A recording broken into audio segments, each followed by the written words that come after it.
Selamat pagi Bapak dan Ibu guru hebat.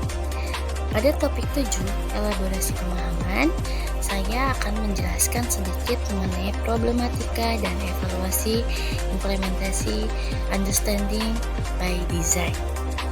Sebelumnya, saya perkenalkan dulu, nama saya Najwa Syarifah.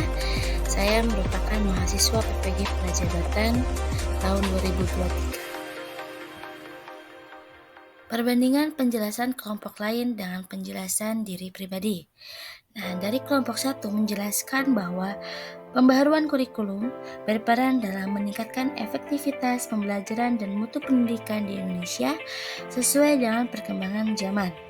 Pentingnya pembaharuan kurikulum terutama terlihat dalam kemajuan ilmu pengetahuan dan teknologi informasi. Transformasi kurikulum di Indonesia dianggap sebagai langkah signifikan dalam dunia pendidikan. Sementara kurikulum Merdeka Belajar masih dalam proses pengenalan kurikulum nasional dan sedang diterapkan di sekolah-sekolah di Indonesia. Tujuan utamanya adalah memperbaiki sistem pendidikan melalui penyesuaian dengan tuntutan zaman.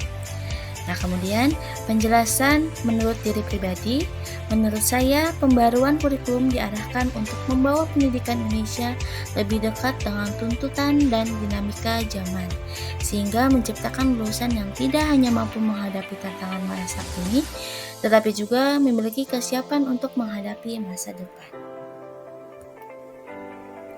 Jurnal yang saya temukan mengenai problematika dan evaluasi implementasi UBD atau Understanding by Design dari Antonius Denny Cahyo Sulistiono dengan judul Metode Understanding by Design sebagai satu metode pembelajaran alternatif dalam upaya meningkatkan high order thinking skill atau HOTS statistik dalam sebuah kajian teoritis dari Universitas Fakultas Keguruan dan Ilmu Pendidikan Universitas Jember. Di dalam jurnal dikatakan bahwa hasil evaluasi PISA pada tahun 2012 dan TIMSS pada tahun 2011 menunjukkan bahwa prestasi belajar siswa Indonesia tidak memenuhi standar yang diinginkan.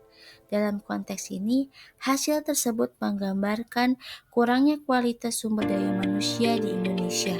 Selain itu, evaluasi juga menunjukkan bahwa kemampuan berpikir tingkat tinggi seperti berpikir kreatif dan kritis, kemudian berdebat dan bernalar masih lemah pada siswa Indonesia.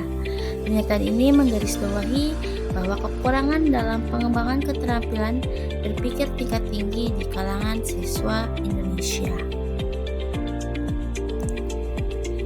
Dalam jurnal juga membahas atau menyoroti tentang urgensi persiapan yang serius dalam proses pembelajaran dengan pengembangan pembelajaran Understanding by Design guna mengembangkan kemampuan berpikir tingkat tinggi yang dianggap sebagai tujuan utama. Dari penjelasan jurnal juga mencerminkan perlunya penyesuaian dalam pendekatan pembelajaran, struktur kurikulum, dan strategi pengajaran guna sebagai atau secara lebih intensif membimbing perkembangan keterampilan berpikir tingkat tinggi. Hal ini diakui sebagai langkah krusial untuk meningkatkan standar mutu pendidikan di Indonesia.